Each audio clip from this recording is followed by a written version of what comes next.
Hello, everyone.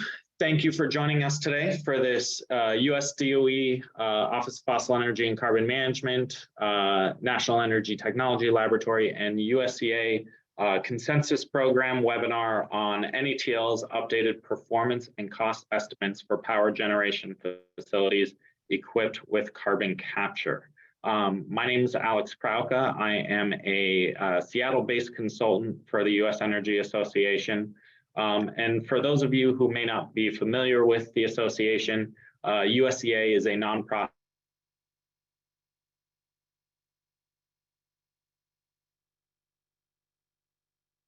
holders to share policy, scientific, and technological information to foster the advancement of the entire energy sector. USEA represents the full gamut of the energy industry, whether it's fossil fuels, renewables, nuclear, storage, everything in between. And the association does this by implementing projects worldwide, including building regulatory frameworks and sharing best practices to develop cleaner, more accessible, and efficient energy. Much of our work is actually with the U.S. Agency for International Development, U.S. Department of State. USEA has active projects on literally every continent except for Australia and Antarctica. But the project that brings us here today, or the program that brings us here today, is what we call our consensus program, which is a cooperative agreement that we have with the U.S. Department of Energy's Office of Fossil Energy and Carbon Management.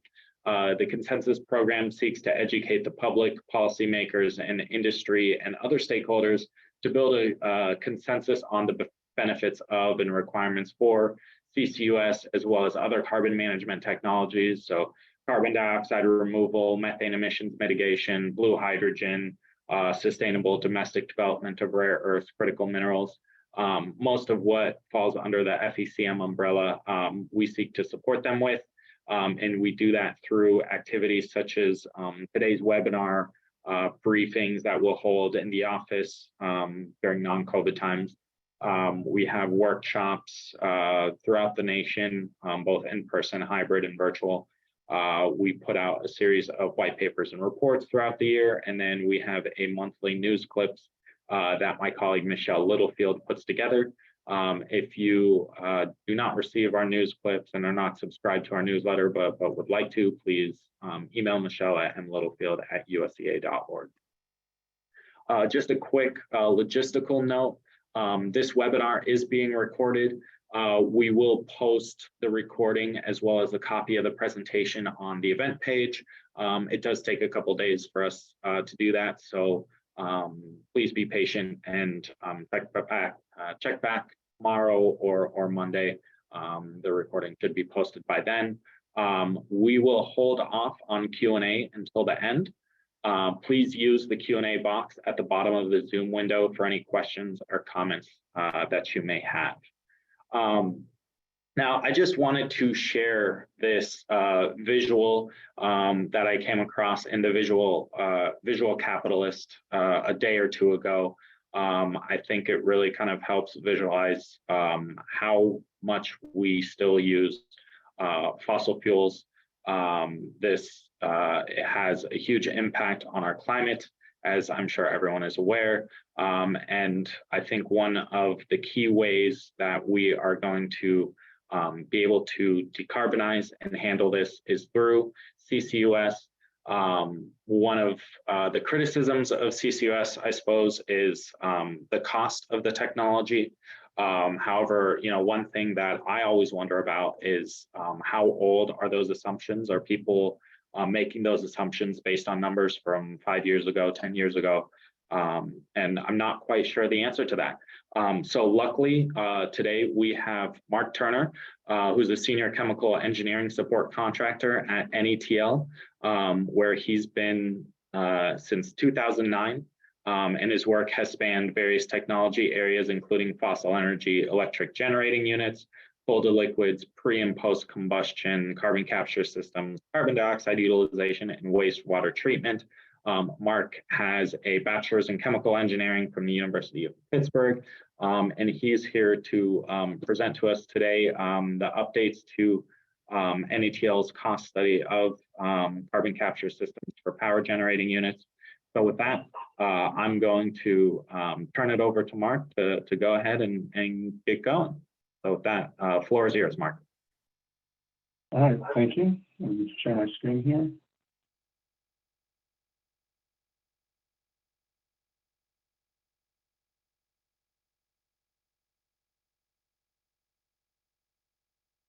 All right, well, thank you for that. I'll be presenting a summary of the updated cost and performance estimates from NETL's recently revised fossil energy baseline study, which includes PC, NGCC, and IGCC power generation facilities, both with and without CO2 capture. Revision 4A of the cost and performance baseline for fossil energy plants, Volume 1, Bituminous coal and natural gas to electricity, otherwise known as the fossil energy baseline, was published by NETL in October of 2022. A link to the report is available on this slide. The fossil energy baseline provides a transparent, independent assessment of the cost and performance of fossil fueled power plants with and without CO2 capture. Historically, the fossil energy baseline has primarily been used for R&D guidance and evaluation, as well as a source of reference data for regulators and policymakers. Increasingly, it is being used directly by various organizations to support their system modeling efforts. The fossil energy baseline assumes idealized site conditions, such as being at a flat, level site with no rock excavation required and limited seismic considerations. Real projects, however, will have a variety of location-specific factors that affect costs and require more extensive analysis and study to reduce uncertainty, such as front-end engineering design studies. A few NETL-funded FEED studies focusing on retrofitting existing natural gas power plants with CO2 capture are linked on this slide as examples. Another caveat to the data reported in the fossil energy baseline is that the results include cost estimates for technologies that are not yet fully mature, such as plants with carbon capture. The report uses the same cost estimating methodology for these technologies as it does for mature plant designs, which doesn't account for the unique cost premiums associated with initial deployments of emerging technologies. As a result, initial deployments may have higher costs than what is reflected in the report. This revision to the fossil energy baseline uses recent data from Shell for the CANSOLV system to update the cost and performance of the post-combustion capture systems used in the PC and NGCC plants, and add cases that include capture rates greater than 90%. This revision also adds H-class NGCC cases, both with and without CO2 capture. Unless otherwise specified, all plants in this revision of the fossil energy baseline maintain the same design basis assumptions as the prior revision, with no change to applied air or water regulations. A few highlights of the assumptions are that each plant is located at a Midwestern site in the United States with ISO ambient conditions. A 2018 dollar basis is used for all cost results. A capacity factor of 85% is assumed for all PC and NGCC plants with and without CO2 capture. The price of natural gas is set at $4.42 per million BTU. The cost of bituminous coal is set at $2.23 per million BTU. And the price of CO2 transport and storage is set at $9 per ton of CO2. NETL has published quality guidelines for energy system studies that detail the capital cost estimation methodology and the basis for the assumed fuel compositions, fuel costs, and CO2 TNS prices. Links to the relevant documents are provided on this slide. As mentioned, the overall cost estimation methodology has not changed and is detailed in NETL's QGIS documents. The methodology used to estimate the costs of the revised post-combustion CO2 capture system and the new H-class cases are described here. The data provided by Shell for the CANSOLV post-combustion capture system were adjusted for year-dollar basis and scaled on a combination of inlet volume and CO2 product mass flow rates. The data provided by the vendor for the H-class NGCC cases were adjusted for year-dollar basis and consistency with the F-class cases. The balance of plant capital costs were scaled from those in the 2019 Revision 4 report using the methodology established in NETL's Capital Cost Scaling Methodology QGIS document, which is linked on this slide. The capital costs are considered an AACE Class 4 estimate with an uncertainty range of -15% to +30% for PC cases and -15% to +25% for NGCC cases. This slide lists the configurations of each of the PC and NGCC cases. Since the IGC cases remain largely unchanged in this update, they are omitted from this presentation. Each technology group includes non-capture and capture plants. For the PC cases, the capture rates are 90, 95, and 99%. The NGCC cases include capture rates of 90, 95, and 97%. The maximum capture rate differs between the PC and NGCC cases due to the difference in CO2 concentration of the flue gas. At 97% capture, the NGCC cases have a stack gas CO2 concentration similar to that of a PC plant with 99% capture. Increasing the capture rate of the NGC cases beyond 97% results in rapidly increasing capital costs. As the maximum capture cases for each technology are based on relatively limited experience, the focus of this presentation will be on cases that include capture up to 95%. The results of the max capture cases will be separately discussed at the end of the presentation. The PC technology includes subcritical and supercritical cases, with the subcritical cases indicated by the number 11 and supercritical cases indicated by the number 12 in the case names column. The NGCC technology includes F and H-class cases, with the F-class cases indicated by the number 31 and the H-class cases indicated by the number 32 in the case names. A block flow diagram for the PC plants is shown here, depicting the major equipment and process flows. In addition to the low NOx burners and overfired air, NOx emissions are further controlled by an SCR. Dry sorbent injection is included upstream of the air preheater for SO3 control to improve the mercury removal performance of the activated carbon injection system located downstream of the air preheater. A baghouse is included for particulate matter control, and sulfur is removed by a wet FGD. Effluent from the wet FGD is sent to a spray dryer evaporator, where a slipstream of flue gas extracted upstream of the air preheater is used to evaporate the water. The depictions for capture and non-capture cases are identical, with the exception that capture cases include CO2 capture, compression, and drying processes. The CO2 capture system requires steam for the reboiler, which is used to regenerate the solvent, and steam for the reclaimer, which removes degradation products. A block flow diagram for the NGCC plants is shown here, depicting the major equipment and process flows. In addition to the dry low NOx burners, NOx emissions are further controlled by an SCR. While an SCR is not necessary to comply with emission limits, one is included to ensure the plant meets EPA's Prevention of Significant Deterioration program. No sulfur, particulate matter, or effluent controls are needed to comply with applicable regulations in any of the NGCC cases. The depictions for capture and non-capture cases are identical, with the exception that capture cases include CO2 capture, compression, and drying processes. Consistent with the PC cases, the CO2 capture system requires steam for the reboiler and the reclaimer. The net plant output for all PC plants in the fossil energy baseline is held constant at 650 megawatts. The differences in plant efficiency are accounted for by varying the coal feed rate to each plant. These differences are the result of differing steam quality between the subcritical and supercritical cases, and from the increased auxiliary load and steam extraction required for the CO2 capture systems. In cases without CO2 capture, the FGD, induced draft fans, and circulating water pumps make up over half the auxiliary load.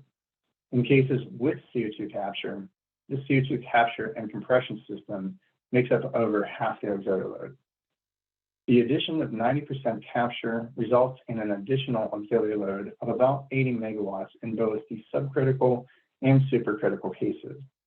Increasing the capture rate from 90 to 95% results in an additional auxiliary load of 5 to 6 megawatts. The combustion turbines used in the NGCC cases are in discrete sizes, with each configuration operating at its rated output. The net output in NGCC cases ranges from 640 megawatts to 992 megawatts. The variability within each class of turbine is caused by the increased auxiliary load and steam extraction required for the CO2 capture systems. In cases without CO2 capture, the feed water pumps and circulating water pumps make up over half the auxiliary load. In cases with CO2 capture, the CO2 capture and compression system makes up almost 70% of the auxiliary load. The addition of 90% capture results in an additional auxiliary load of 30 to 45 megawatts. Increasing the capture rate from 90 to 95% results in an additional auxiliary load of 2 to 3 megawatts. The net plant efficiencies of the supercritical PC plants are about 1.5 percentage points greater than those of the subcritical plants for all configurations. The addition of 90% CO2 capture results in a net plant efficiency penalty of about 8.5 percentage points for both the subcritical and supercritical cases. The main drivers for the efficiency reduction are the large auxiliary load of the CO2 capture and compression processes, as well as the steam extracted for CO2 capture solvent regeneration. Increasing the rate of capture from 90 to 95% results in a net plant efficiency penalty of 0.5 percentage point for both subcritical and supercritical cases. The net plant efficiencies of the H-class plants are about 1.5 percentage points greater than those of the F-class plants for all configurations. The addition of 90% CO2 capture results in a net plant efficiency penalty of 6 percentage points for both the F-class and H-class cases. As with the PC cases, the main drivers are the large auxiliary load of the CO2 capture and compression processes, as well as the steam extracted for CO2 capture solvent regeneration. Increasing the rate of capture from 90 to 95% results in a net plant efficiency penalty of 0.3 percentage points for both F-class and H-class cases. Raw water consumption for all PC cases is dominated by cooling tower makeup requirements. The amount of raw water consumption is greatly increased by the cooling water requirements of the CO2 capture and compression processes. In the CO2 capture cases, water is recovered from the flue gas within the CO2 capture system, and a portion of this water is used as FGD makeup. While this water may need to be treated before reuse, the exact composition and associated treatment equipment is unknown and not considered in the study. While this stream of processed water is currently not regulated by the effluent limitation guidelines, it is assumed that it will be regulated if CO2 capture is broadly adopted. To prevent contaminating the cooling tower blowdown, the portion of this stream that cannot be recycled as processed water makeup is discharged to surface water.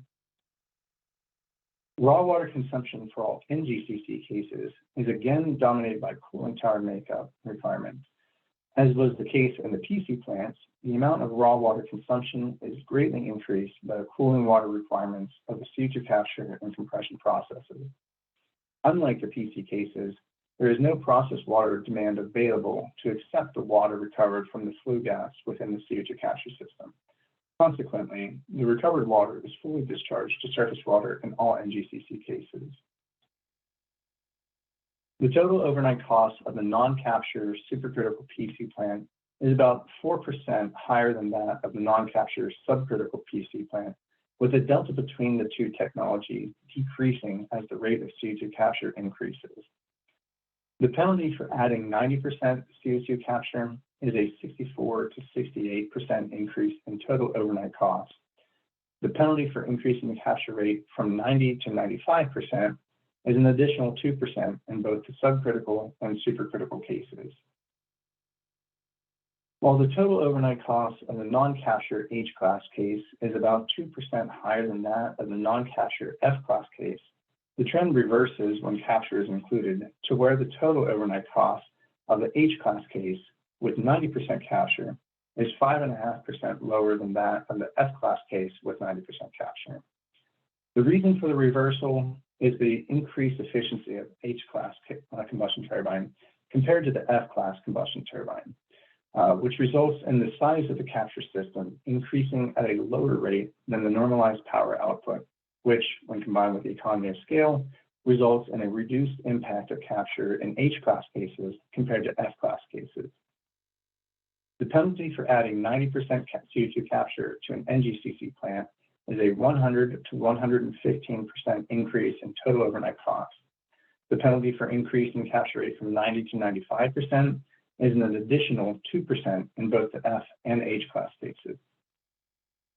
The error bars included in the LCOE summary chart represent the potential LCOE range relative to the maximum and minimum capital cost uncertainty. The range is not reflective of other changes, such as variation in fuel price, labor price, or capacity factor. For PC plants, the error bars range from -15% to +30%. As shown, capital costs represent the largest portion of LCOE in all PC cases, with fuel costs being the second largest component. The higher capital cost of the supercritical cases is nearly offset by the increased efficiency of the supercritical cases, resulting in a similar LCOE as the subcritical cases, well within the accuracy of the study. The addition of 90% CO2 capture increases the LCOE by 66 to 69%. Increasing the rate of capture from 90 to 95% increases the LCOE by 2% in both subcritical and supercritical cases. For NGCC plants, the error bars range from -15 to +25%. As shown, fuel costs represent the largest portion of LCOE in all cases, with capital costs being the second largest component. The addition of 90% CO2 capture increases the LCOE by 52 to 57%.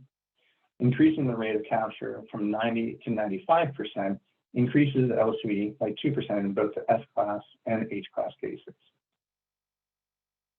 The cost of CO2 captured and cost of CO2 avoided, both broken down by cost component, are presented on this slide for each of the PC cases.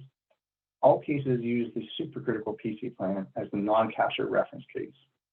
As shown, the cost of the subcritical and supercritical plants are very similar, with the cost of CO2 captured ranging from $36 to $38 a ton, and the cost of CO2 avoided ranging from $62 to $65 a ton. The cost of CO2 captured and cost of CO2 avoided, again broken down by cost component, are presented on this slide for each of the NGCC cases. The analogous non-capture reference case is used for each technology, so B31A for F-class cases and B32A for H-class cases. The cost of CO2 captured ranges from $55 to $61 a ton, and the cost of CO2 avoided ranges from $74 to $81 a ton. Both the cost of CO2 captured and cost of CO2 avoided is between 7 and 8% lower in the H-class cases than in the F-class cases. This slide shows a plot of the cost of CO2 capture in 2017 dollars per ton of CO2 for several past, current, and proposed CO2 capture facilities. Over time, lessons learned from capture system testing and demonstrations leads to advances that translate to a decrease in the cost of CO2 captured from point sources relative to first-of-a-kind systems. The REV4A capture system reflects recent technological advances and narrowing design margins, and the capture costs are in line with costs reported for recently proposed capture facilities. It should be noted that all the cost data points presented predate the 2021 supply chain disruptions and inflation. The sensitivity of LCOE to capacity factor is shown on this slide for PC and NGCC cases. For the purposes of this plot, it's assumed that the capacity factor could be extended to 95% without any additional capital equipment and that lower capacity factors don't result in capital cost savings. Technologies with higher capital costs, such as those with CO2 capture, show a greater increase in LCOE with decreasing capacity factor. NGCC without CO2 capture is relatively flat because the LCOE is dominated by fuel charges, which decrease as the capacity factor decreases. As shown, NGCC cases have a lower LCOE than PC cases, whether comparing with or without CO2 capture. NGCC cases with CO2 capture have a lower LCOE than PC cases without CO2 capture at capacity factors up to 40 to 60% for F-class cases and 60 to 80% for H-class cases. This slide shows the LCOE sensitivity to coal costs for supercritical PC cases and compares the results to NGCC H-frame cases, all with and without 95% capture. The bands for the natural gas cases represent a variance in natural gas price of 25% above and below the value assumed for the study. This sensitivity highlights regions of competitiveness for NGCC and supercritical PC, both with and without CO2 capture, as a function of the delivered coal price. At the study assumed coal and natural gas prices, supercritical PC without capture is competitive with H-class NGCC with 95% capture. It should be noted that this comparison does not include additional valuation for the cost of CO2 captured or avoided. Given a scenario where the CO2 captured is sold or stored to reduce the cost of emissions, these costs could impact the price that natural gas and coal cases are equal. This slide shows the LCOE sensitivity to natural gas costs for NGCC H-frame cases and compares the results to supercritical PC cases, both with and without 95% capture. The bands for the coal cases represent a variance in coal price of 25% above and below the value assumed for the study. This sensitivity highlights regions of competitiveness for NGCC and supercritical PC, both with and without CO2 capture, as a function of the delivered natural gas price. As an example, at a coal cost of $2.23 per million BTU, the LCOE of the non-capture supercritical PC case equals a non-capture H-class NGCC at a natural gas price of about $8 a million BTU. For the same comparison with capture cases, supercritical PC is competitive with H-class NGCC at a natural gas price of about $11 a million BTU. As mentioned previously, this study also includes cases with capture rates greater than 95%. However, while capture rates of 90% have been demonstrated at commercial scale, particularly for PC plants, and field testing of capture technology indicate that capture rates as high as 95% are feasible for both coal and natural gas fueled power plants, there is relatively limited experience with design and operation of capture systems that can reliably and economically achieve deep decarbonization of combustion flue gas. Since suppliers and experts support that solvent-based post-combustion capture technologies can achieve removal rates above 95% on low purity streams that, on low purity streams that are consistent with fossil fuel combustion, this study does include cases that demonstrate 97% capture on NGCC cases and 99% capture on PC cases. Compared to the non-capture PC cases, adding a CO2 capture system with a 99% removal rate results in a 9 percentage point reduction in efficiency and a 74 to 78% increase in LCOE.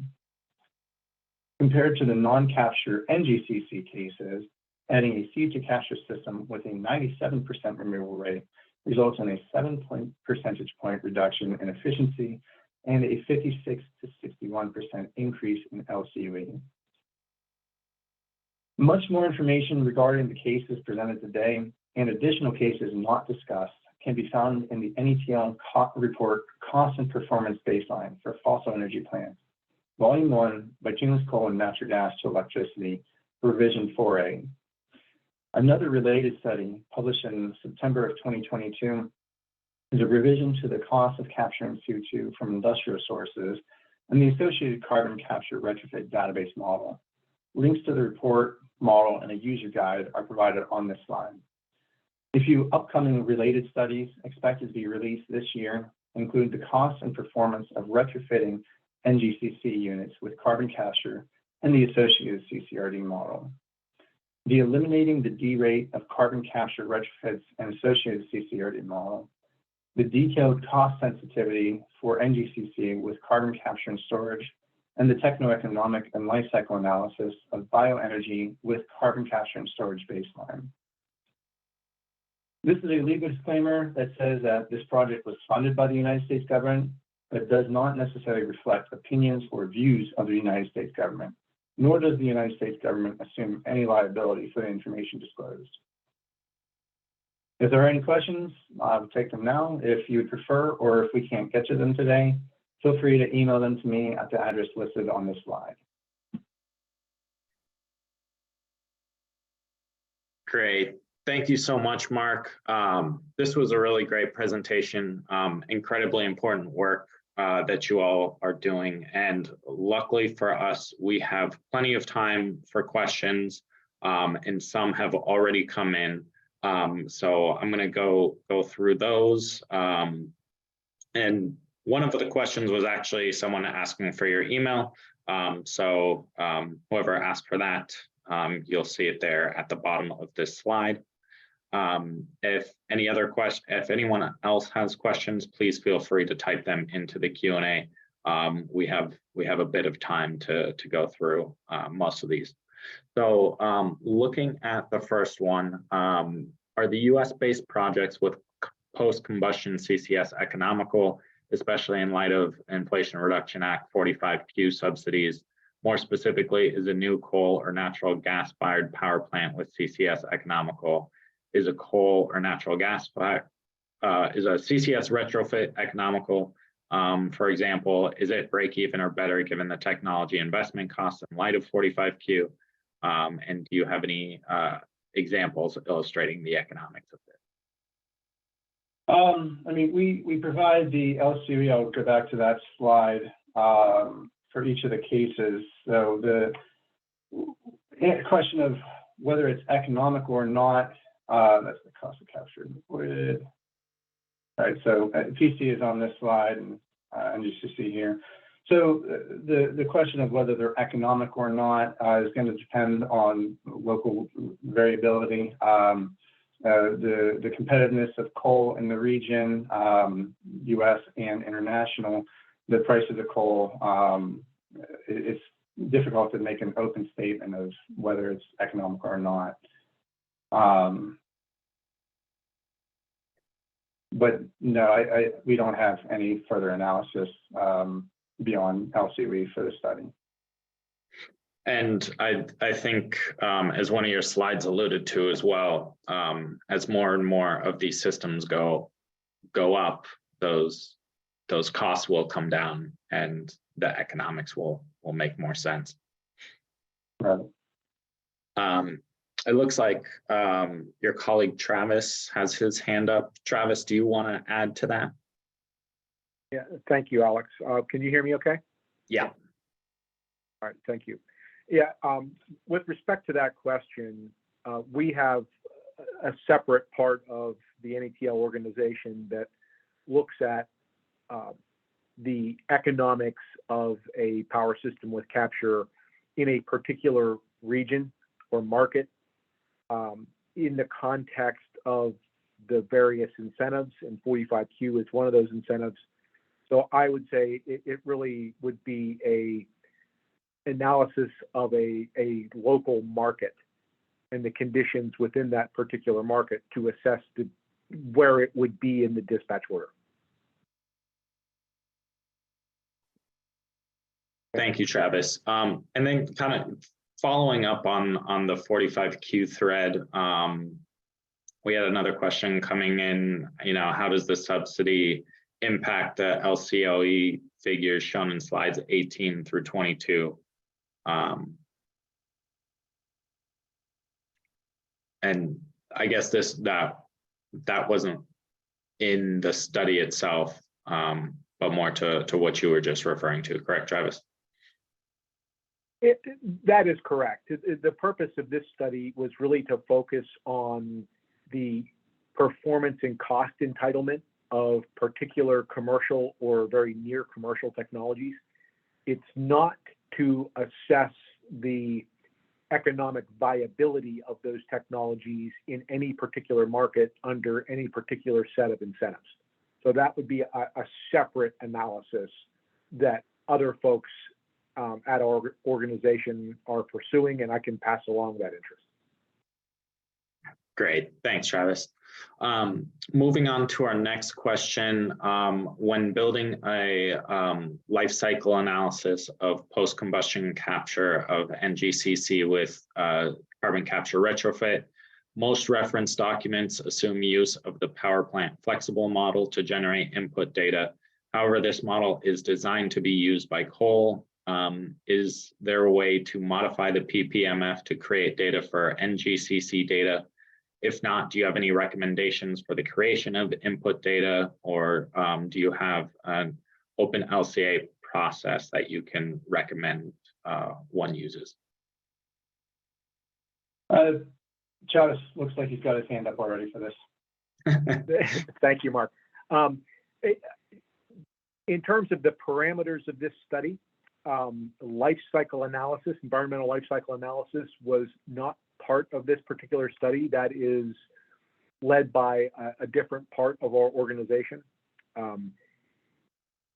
We do have open LCA tools that are applicable to natural gas supply, and the greenhouse gas intensity of any particular natural gas supply is relevant to look at a particular NGCC with capture in a particular location. So address that question, I would refer to you to some of our colleagues at NETL, Matt Jamieson or Tim Scone, and one can find their contact information on the NETL website.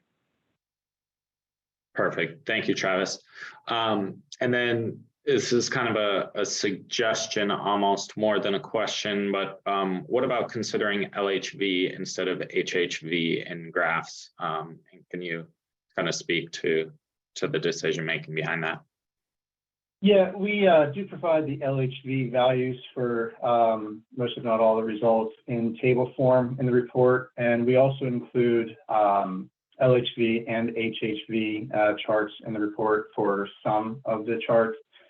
LHV is, I suppose, more typical for NGCC plants.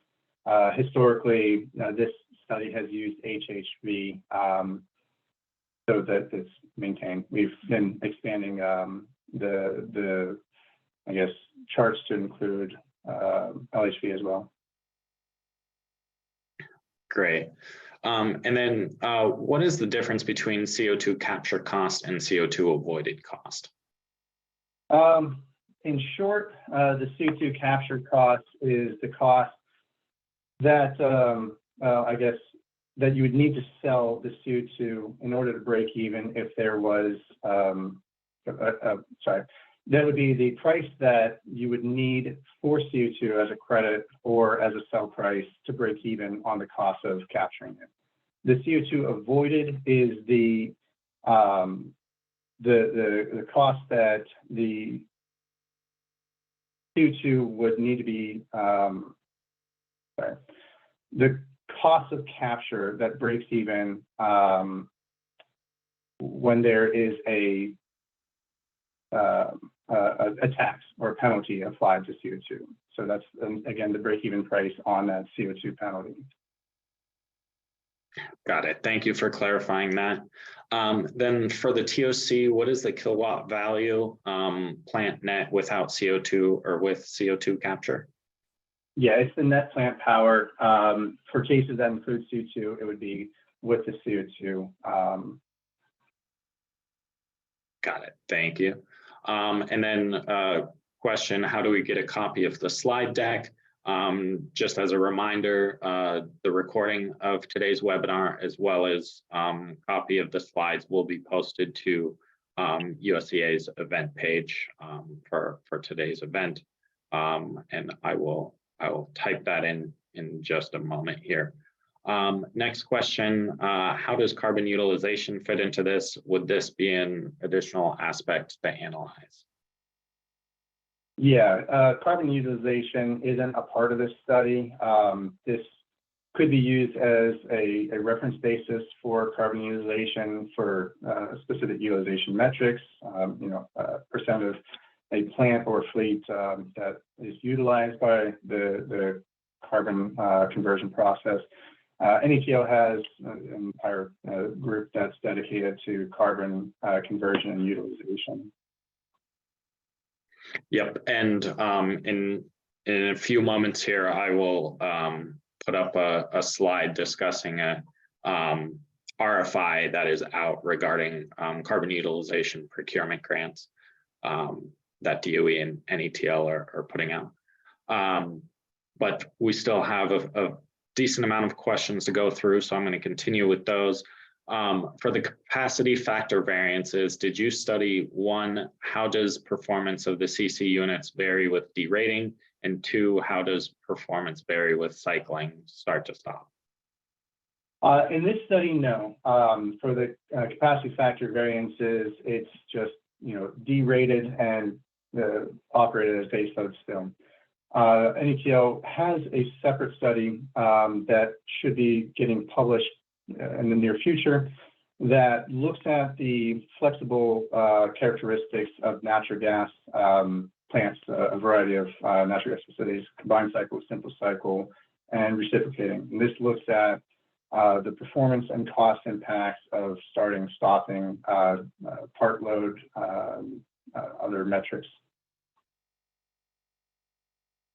Great, thank you. And then the answer to this question may require another webinar, but we'll give it a shot here. If you could give a brief overview of currently available and emerging CCS technologies and some details around equipment configuration, advantages, disadvantages, and views on commercial potential, whether amine, cryogenic, etc. Yeah, I don't think that I can answer that off the top of my head here today. Travis might. Yeah. Go ahead, Travis. Thank you. Thank you, Mark. Thank you, Alex.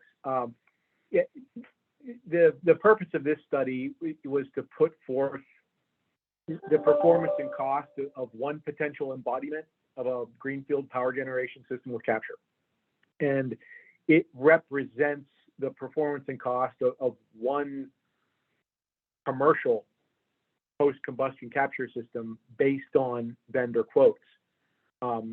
Other vendors may provide technologies that will have a performance and cost that differs from what we present here. Again, this represents the performance and cost associated with one particular post-combustion capture system vendor. The two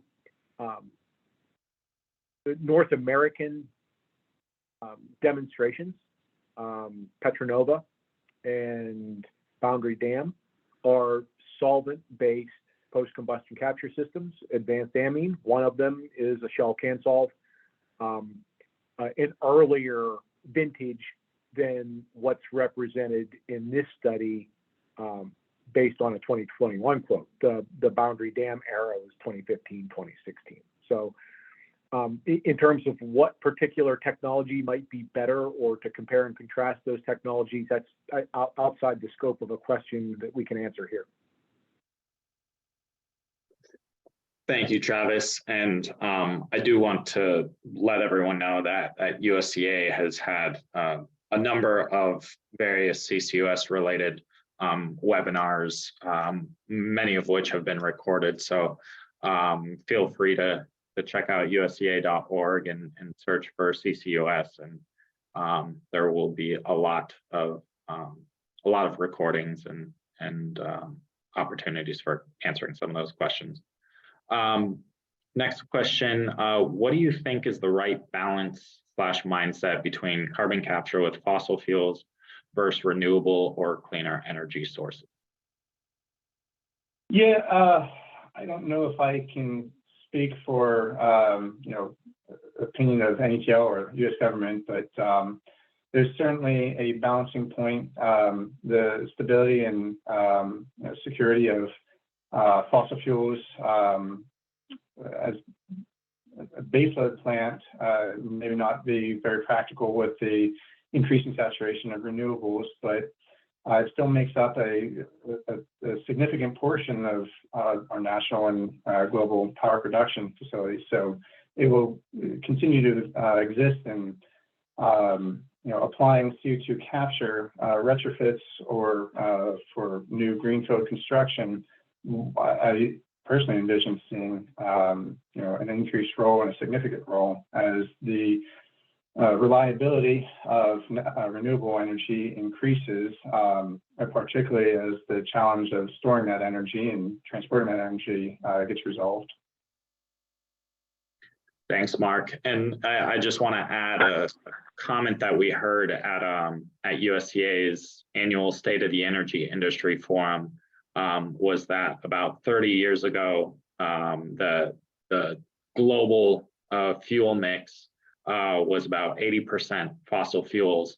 And today, that number is about 80% fossil fuels. So I think that certainly underscores the need of CCUS as part of the toolkit towards decarbonization. And then Travis, it looks like you have your hand up if you want to add to that. Yeah, thank you, Alex. The Department of Energy is sponsoring a number of different decarbonization modeling efforts based on capacity expansion modeling tools, NEMS, NREL's reads, other tools to determine what is the least cost technology mix to achieve a decarbonized power sector in the context of the administration goals, 2035 power sector decarbonization, 2050 economy-wide net zero greenhouse gas emissions. So those decarbonization modeling efforts don't all necessarily agree with one another. So one can examine those studies and kind of see the range. Carbon capture is an important technology in those decarbonization efforts, not just for the power sector, but also in the industrial sector. But we really can't speak authoritatively to what the ideal mix is.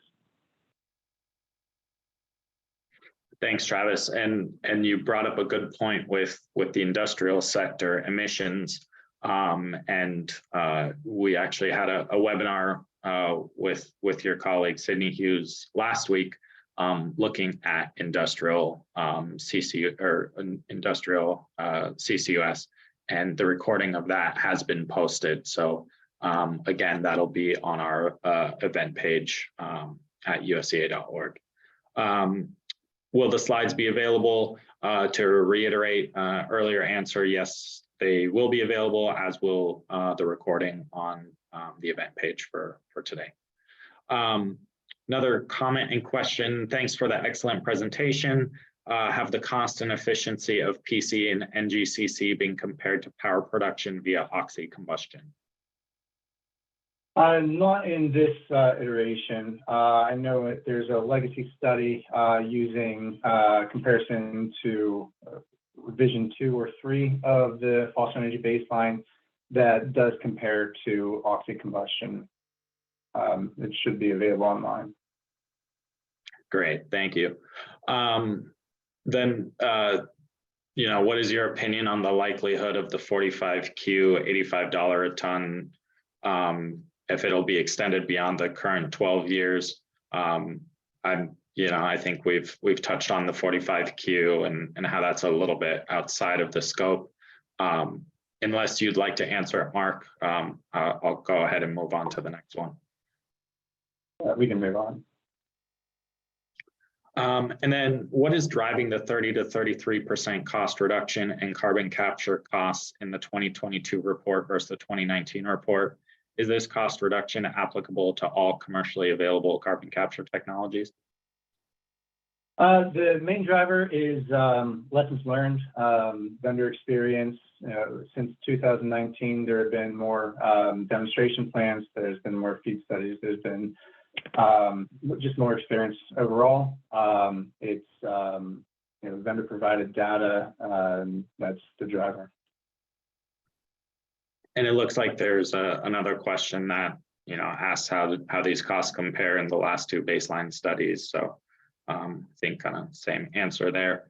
The data are based on full load generation. Do you have data or analysis considering part load generation? Again, well, yeah, for NGCC, we do have a report coming out in the next year for part load generation. There's already a report out last year for PC, subcritical, and supercritical part load generation. Got it. Thank you. And then what is the sensitivity of LCOE to new capture technology? In an extreme, if the capture capital cost is half or zero, what does that do to that LCOE?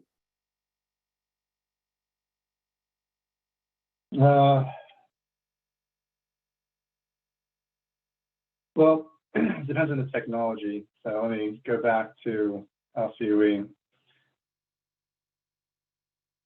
So for PC cases, capital is the dominating factor of the LCOE. So if you have a CO2 capture system that's half the capital cost, then you're going to see a pretty significant reduction in your LCOE.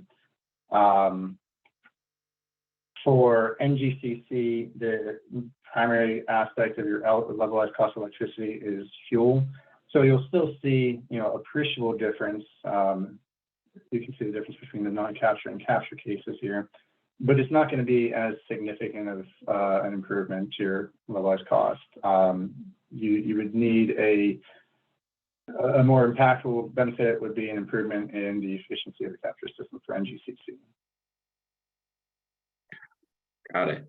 And then I think the answer to this question is, I believe this info is included within this study, but please correct me if I'm wrong. Is there an updated version currently available for the cost and performance of retrofitting NGCC units for carbon capture, which was from about a decade ago in 2013? We do have a few retrofitting NGCC reports coming out here this year. One of these may be what you're referring to. And Travis may have more to add. Yeah, that we have the NGCC retrofit report and associated carbon capture retrofit database. That report and those tools should be public within the next 2 months. And yeah, the prior iteration of that report is quite old. It might be 2013 or something like that. Yeah, I believe they said November 19th, 2013. So great to see that the update is coming out here in a couple of months. And this is a good, simple question. I assume the answer is yes, but are all of these CCUS plants based in the US? Yeah, all the cases in this study are based on generic Midwestern location. Great. And then in the presentation, saw that CO2 TNS being assumed as $10 a ton. What was the transport distance, annual CO2 capture quantity, and storage capacity assumed for this calculation? We have a quality guidelines for energy system studies document that goes into a lot of detail available online on the assumptions behind this. I believe the transport distance was 100 kilometers, 62 miles. But I'm not recalling off the top of my head the balance of that question. Perfect. Let me see if I can pull. I think one thing I could add is that it's calculated based on the CO2 production per unit. So it's for the single plant size. Got it. Thank you. And then has there been any analysis of how the technology is applied scale down to CC amounts in the sub 205,000 megatons CO2 per year range, as 90% of single point industrial emitters fall below this amount? No, I mean, as far as these specific cases, we don't analyze it down. I guess that would be a 90% turn down. In our pulverized coal flexibility study, we do analyze the turn down capabilities. I believe that they cap out around 40% turn down. Yeah. Great, thank you. And then again, another question regarding the website link for where the slides will be posted. So I've typed that into the chat. And then your colleague, Sydney Hughes, just wanted to add that a select grouping of NETL's involvements in other types of carbon capture systems were highlighted in the NETL 2022 Carbon Management Project Review meetings. Many are related to solvent, sorbent, and membrane-based capture, and many are still under further development in upcoming scope. The link to those conference proceedings, Sydney has been kindly enough to share in the Q&A box. So if anyone is interested in that, please take a look in the Q&A box. Last question, and then we'll kind of close up proceedings here. Does that upcoming retrofit study include coal, or is it only NGCC retrofits? And I guess, Travis, that might be directed towards you. Yeah, there are two separate reports and associated CCRDs, one NGCC and one PC. We will be updating both. The NGCC will be coming first. Perfect. Thank you so much for answering that, Travis. Mark, thank you so much for taking the time to do this. This has been great. I think the fact that we spent about a half hour answering questions and comments shows the amount of interest there is in this, and how important it is. I'm just gonna try and share my screen here real quick with a couple upcoming events and notices. Our next webinar will be the National Tribal Energy Roundtable, looking at hydrogen, ammonia, and clean fuels of the future, which will be on February 20th from 1 to 3 p.m. Mountain, which, if I do the math quickly, is 3 to 5 Eastern. And then again, I mentioned this earlier, there is a notice of intent out that DOE and NETL intend to issue a funding opportunity announcement related to procurement grants for carbon conversion and carbon utilization. Eligible entities will be state and local governments, as well as public utilities and public agencies. These grants are to assist them in the procurement of materials, chemicals, and other products that have utilized CO2 in their production.